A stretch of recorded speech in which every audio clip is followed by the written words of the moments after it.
Merci de nous retrouver dans cette seconde partie du journal qui va être consacrée à l'intelligence artificielle, un ensemble de technologies qui connaît depuis quelques années un essor fulgurant et non sans polémique. Pour aborder ce sujet, j'ai le plaisir de recevoir sur le plateau Madame Hu Yu, professeure de français à l'Université des études internationales de Beijing, amatrice des nouvelles technologies. Bonjour Madame Hu. Je vous retrouve tout à l'heure pour la discussion.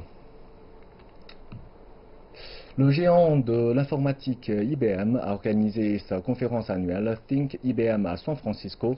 Cette année, les innovations majeures ont été mises en avant, révolutionnaires pour la plupart et annonciatrices d'un avenir prometteur. Rendez-vous est pris à IBM Think. Le premier débat public au monde est diffusé en direct entre un humain et une machine régie par l'intelligence artificielle.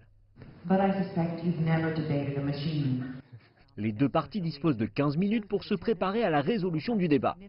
Nous devrions subventionner les écoles maternelles.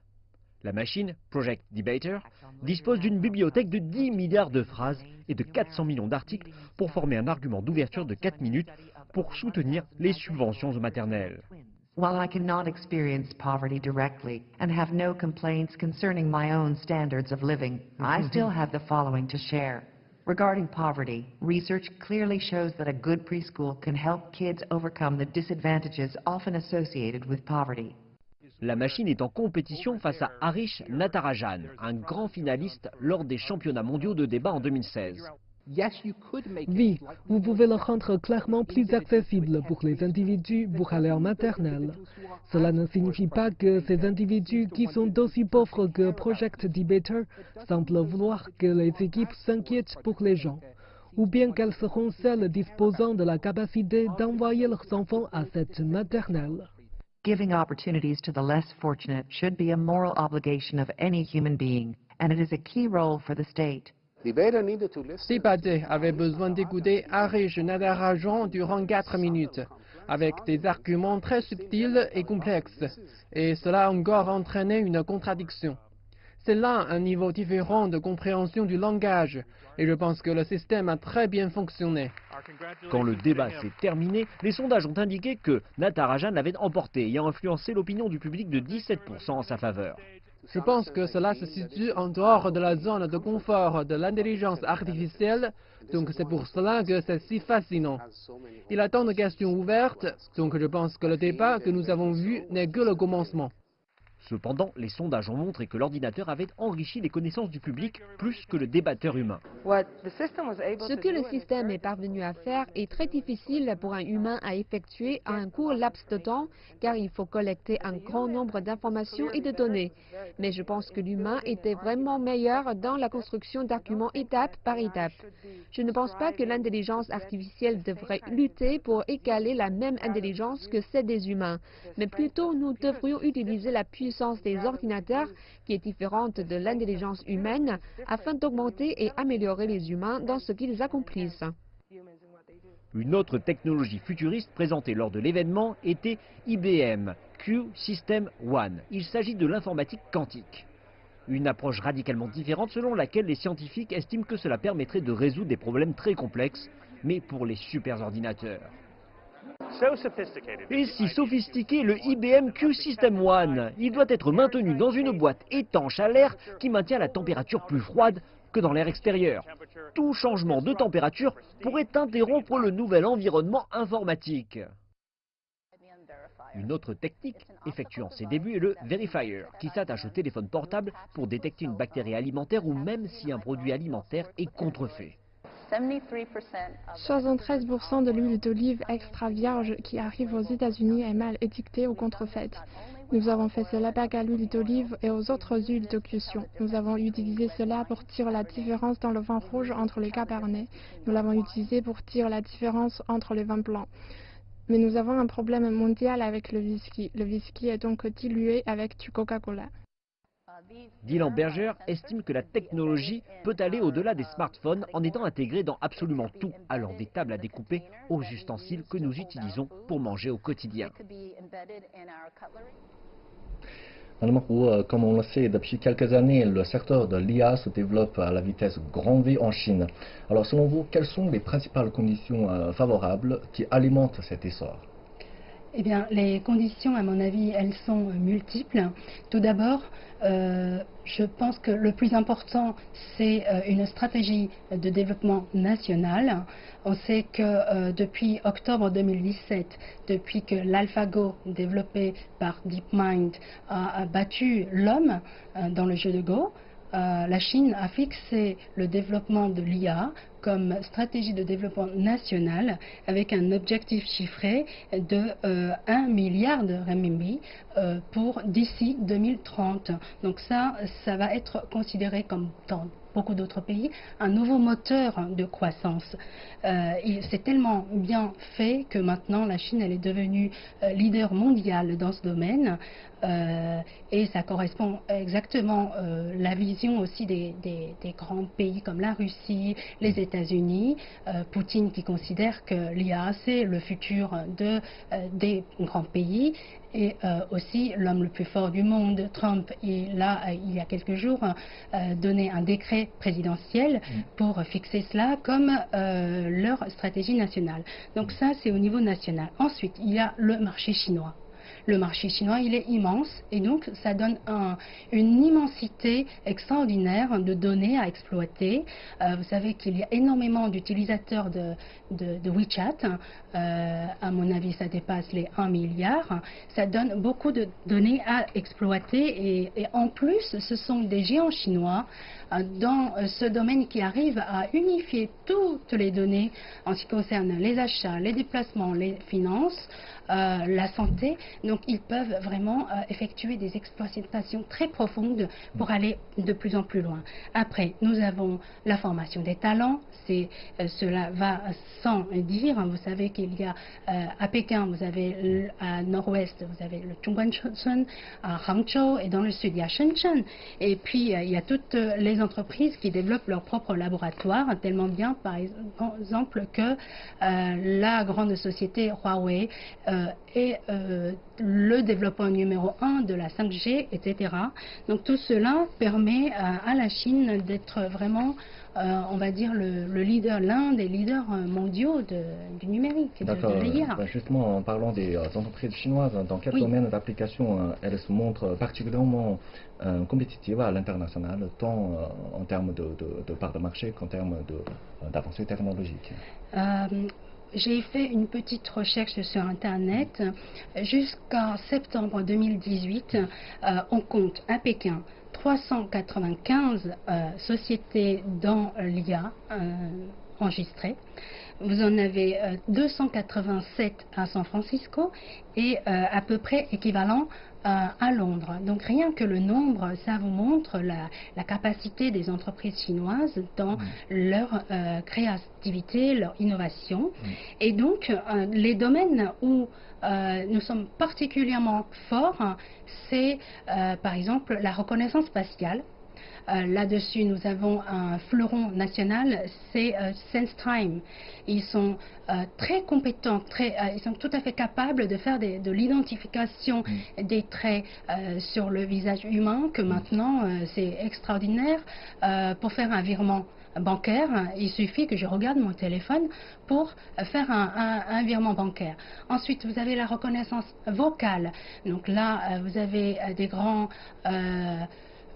presque des dominants sur le marché, iFly que j'utilise très souvent, ils arrivent à reconnaître le son pour ensuite faire même de la traduction. Et en plus, ils arrivent à comprendre le sens quand il y a deux langues qui sont mélangées dans un message. Donc ça, c'est totalement, ça dépasse notre imagination. Justement, quant à l'industrie de la haute technologie à l'image de l'IA, une concentration d'entreprises peut leur procurer un avantage compétitif à l'échelle internationale. En effet, le gouvernement chinois a récemment publié un plan visant à développer la région chinoise de la Grande Baie, Guangdong, Hong Kong, Macao, afin d'en faire un centre mondial de l'innovation. L'avenir de l'économie chinoise y est en train d'être redéfini. Quels sont ses atouts? Éléments de réponse dans notre reportage. Le secteur financier est l'un des secteurs les plus compétitifs et au cœur de la région de la Grande Baie, Guangdong, Hong Kong, Macao. Hong Kong est l'un des 3 principaux centres mondiaux de finance internationale, tandis que les 2 autres villes de la région, Shenzhen et Guangzhou, se situent respectivement au 20e et 32e place mondiale. La région de la Grande Baie a connu le plus haut taux de croissance de développement économique. Son taux de croissance moyen au cours des dernières années équivaut à plus du double des autres baies. Ces autres indices tels que la population, le volume de fret portuaire et la capacité des aéroports sont tous supérieurs à ceux des autres baies.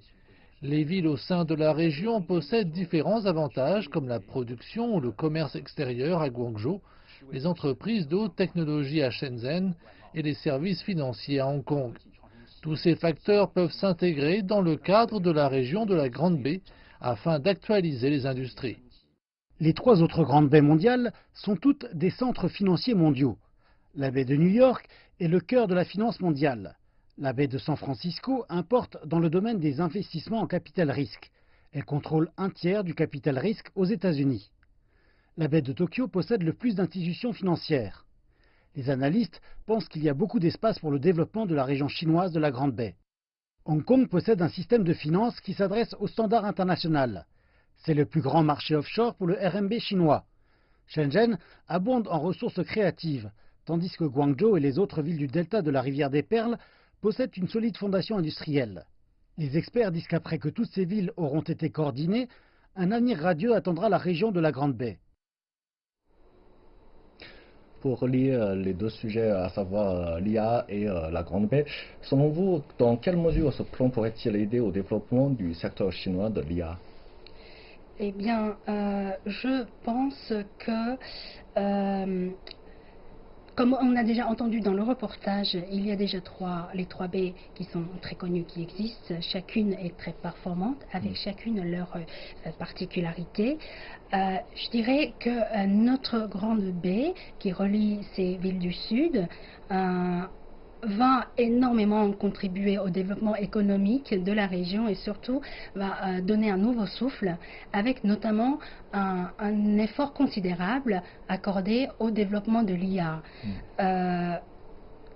Vous avez entendu dans le reportage que dans ces grandes baies, ils ont tous des particularités plus ou moins communes. Par exemple, ce sont des grands clusters de métropoles, ils ont des frettes portuaires, etc. Ils ont beaucoup d'infrastructures qui sont très bien développées et surtout beaucoup de institutions de recherche et aussi des grandes entreprises comme dans le Silicon Valley, vous avez la GAFA, mais chez nous, il y a Tencent.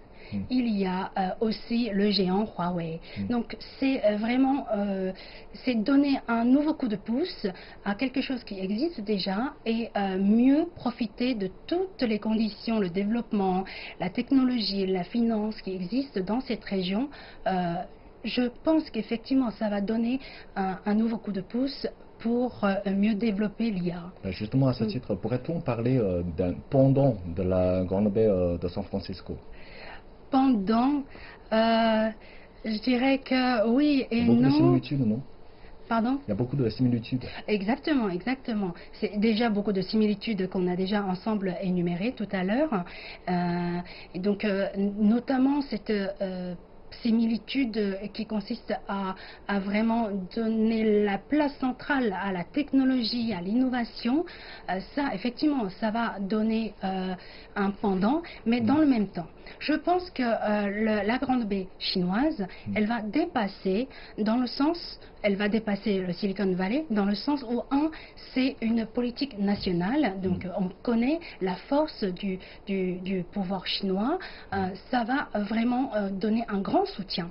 Ensuite, nous avons dans cette stratégie nationale une définition qui est différente de Silicon Valley parce que cette zone, la Grande Baie, elle va jouer un rôle plus que le rôle d'un centre technologique parce que il va relier les services de finance, il va relier les différentes universités, institutions de recherche qui sont très nombreuses dans cette région et le service qui est très développé. Et en plus, on oublie une chose, c'est qu'à Shenzhen ou à d'autres villes, il y a une population qui est très jeune, très créative. Donc ça, je pense que ça va permettre de trouver d'autres d'autres angles de développement que par rapport à Silicon Valley. Grosso modo, la grande baie chinoise, elle bénéficiera d'un soutien politique plus fort et plus intersectoriel. Oui, mais aussi avec ses propres capacités, pas seulement du soutien qui vient de l'État, ce serait insuffisant. Oui, bien sûr. Sinon, quel rôle ce pôle de haute technologie pourrait-il jouer dans le développement économique de la région? Alors ça, pour moi, personnellement, je trouve que c'est extraordinaire parce que ça va permettre à chacune des grandes villes qui existent dans cette baie un nouveau développement. Par exemple, nous avons Canton qui était considéré comme un des ateliers du monde, mais avec le ralentissement de l'économie, ce rôle, il est en train de rétrécir. Si maintenant on accorde le développement de l'IA à Canton, ça va permettre à Canton de trouver un nouveau poste de croissance. Maintenant, Macao qui était considéré comme un lieu hautement développé en tourisme, mais ça ne suffit pas. Donc, c'est aussi de trouver, ouvrir une nouvelle brèche à Macao.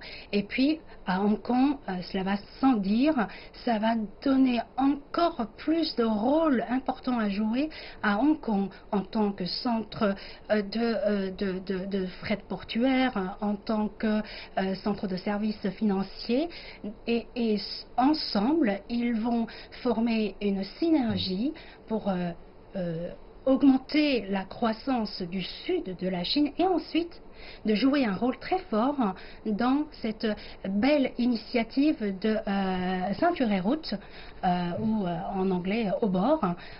Donc je pense que c'est une stratégie qui est très intelligente et qui vise long terme. Donc très bien, merci pour vos éclaircissements et je vous souhaite beaucoup de bonnes expériences avec l'IA dans la vie.